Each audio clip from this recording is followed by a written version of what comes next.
পলাতক দল দেশকে অস্থিতিশীল করার সর্বাত্মক চেষ্টা করছে বললেন ডক্টর ইউনূস। ভারতের সঙ্গে মূল সম্পর্কে ফাটল নেই মন্তব্য। জিয়া চ্যারিটেবল ট্রাস্ট মামলায় আপিলেও খালাস বিএনপি চেয়ারপারসন খালেদা জিয়া। কেউই দুর্নীতি প্রমাণ করতে পারেনি বললেন আইনজীবী। গাজীপুরে কেয়া গ্রুপের শ্রমিক ছাঁটাইয়ের প্রতিবাদে বিক্ষোভ। প্যানারোমা কারখানায় শ্রমিকের মৃত্যু ঘিরে সড়ক অবরোধ, গাড়িতে আগুন। রাজধানীর শাহজাদপুরে আবাসিক হোটেলে ভয়াবহ আগুন, তালাবদ্ধ ছিল সিঁড়ির দরজা, 4 জনের মরদেহ উদ্ধার। এবং অস্কারের 97তম আসরে আনুরার বাজিমাত, প্রেমের সিনেমার 5 বিভাগে পুরস্কার জয়, সেরা নির্মাতা শন বেকার। আমন্ত্রণ টিভিএস নিউজ অব দ্য ডেতে, সাথে আছে আমি রঞ্জু ইফতেখার। এতক্ষণ দেখছিলেন সংবাদ শিরোনাম, এবারে জানাবো বিস্তারিত। একটি পলাতক দল দেশকে অস্থিতিশীল করতে সর্বাত্মক চেষ্টা করছে বলে মন্তব্য করেছেন অন্তর্বর্তীকালীন সরকারের প্রধান উপদেষ্টা অধ্যাপক ডক্টর মোহাম্মদ ইউনূস। বিবিসি বাংলার সঙ্গে একান্ত সাক্ষাৎকারে এই কথা বলেন তিনি। 3রা মার্চ প্রকাশিত এই সাক্ষাৎকারে আওয়ামী লীগের নাম না নিয়ে অধ্যাপক ইউনূস বলেন, একটি দল দেশকে অস্থিতিশীল করার চেষ্টা করছে। তারা বিভিন্ন সভা সমাবেশে মানুষকে উত্তেজিত করার চেষ্টা করছে।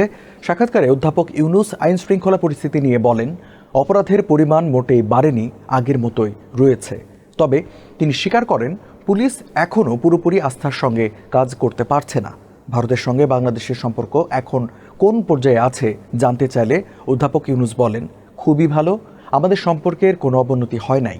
আমি যেভাবে ব্যাখ্যা করে এসেছি, আমাদের সম্পর্ক সবসময় ভালো থাকবে, এখনও ভালো আছে, ভবিষ্যতেও ভালো থাকবে। জিয়া চ্যারিটেবল ট্রাস্ট মামলায় 7 বছরের কারাদণ্ড ও 10 লাখ টাকা অর্থদণ্ড থেকে বিএনপি চেয়ারপারসন খালেদা জিয়াকে খালাস দিয়ে হাইকোর্ট যে রায় দিয়েছেন তা বহাল রয়েছে। হাইকোর্টের ওই রায়ের বিরুদ্ধে রাষ্ট্রপক্ষ ও দুর্নীতি দমন কমিশন দুদকের করা পৃথক 3টি লিভ টু আপিল খারিজ করে দিয়েছেন আপিল বিভাগ। আপিল বিভাগের জ্যেষ্ঠ বিচারপতি মোহাম্মদ আশফাকুল ইসলামের নেতৃত্বাধীন 3 সদস্যের আপিল বিভাগ আজ 3রা মার্চ এ আদেশ দেন। জিয়া চ্যারিটেবল ট্রাস্ট মামলায় বিচারিক আদালতের দণ্ডাদেশের রায়ের বিরুদ্ধে খালেদা জিয়া এবং অপর 2 জনের করা পৃথক আপিল মঞ্জুর করে গত 27 নভেম্বর রায় দেন হাইকোর্ট। ওই মামলায় বিচারিক আদালতের দেওয়া রায় বাতিল করা হয়। এই মামলা থেকে খালাস পান খালেদা জিয়া ও অপর 2 জন।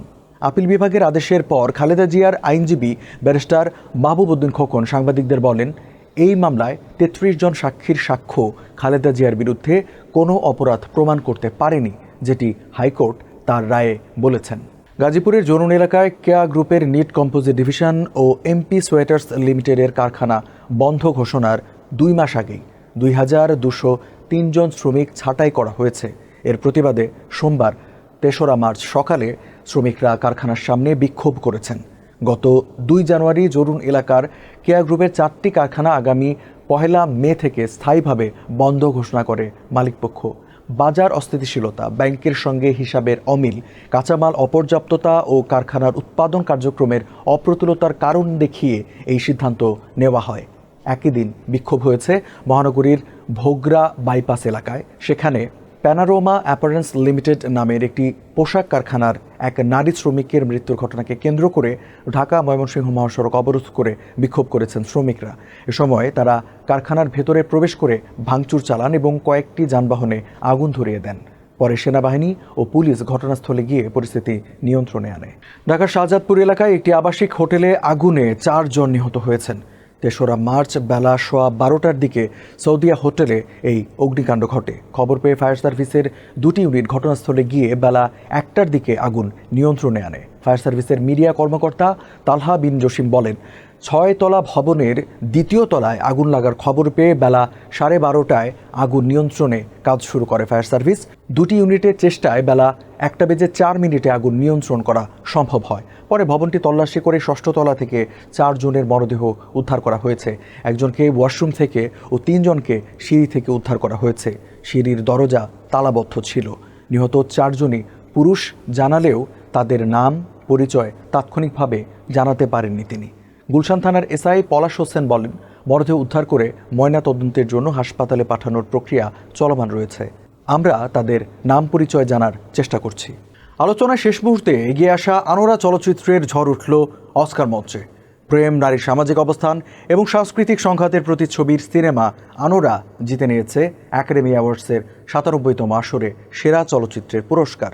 আলোচনায় থাকা Emilia Perez the Brutalist, Wicked, the সাবস্ট্যান্সকে পেছনে ফেলে সেরা সিনেমা, সেরা নির্মাতা, সেরা অভিনেত্রী, মৌলিক চিত্রনাট্য এবং সেরা সম্পাদনা সহ মোট ৫টি অস্কার জিতে নিয়েছে আনোরা।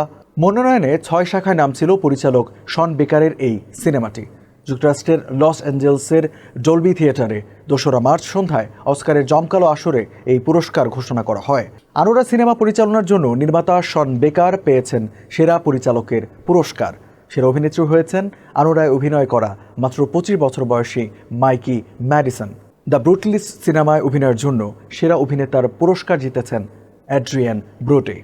দর্শক, এই ছিল আজকে টিভিএস নিউজ অব দ্য ডেতে। এতক্ষণ সাথে থাকার জন্য ধন্যবাদ সবাইকে।